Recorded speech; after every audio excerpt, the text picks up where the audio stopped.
Government of West Bengal finance department থেকে just এইমাত্র একটা নোটিফিকেশন হলো যে এই বছর করম পূজা উৎসব ৩রা সেপ্টেম্বর ২০২৫ বুধবার পালন করা হবে।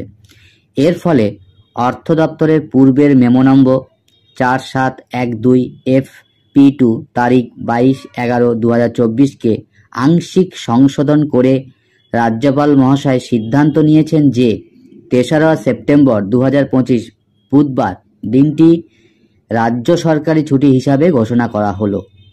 এই ছুটি কোথায় কোথায় প্রযোজ্য হবে? নাম্বার 1, সব রাজ্য সরকার পরিচালিত অফিস। নাম্বার 2, স্থানীয় স্বায়ত্তশাসিত সংস্থা অর্থাৎ লোকাল বডিজ।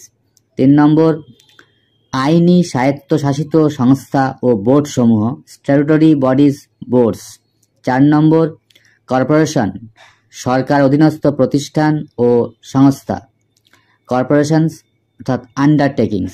5 নম্বর, সব শিক্ষা প্রতিষ্ঠান যেগুলি রাজ্য সরকারের দ্বারা পরিচালিত বা নিয়ন্ত্রিত। এবং 6 নম্বরে, চা বাগানে নিযুক্ত আদিবাসী সম্প্রদায়ের কর্মচারীদের জন্য এই ছুটি প্রযোজ্য হবে। তবে ব্যতিক্রম থাকবে দুটি অফিসের ক্ষেত্রে। সেগুলো কি কি?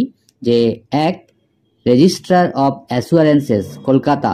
Number 2, collector of stamp revenue Kolkata.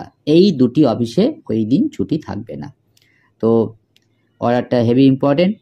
Have a nice day. Thank you.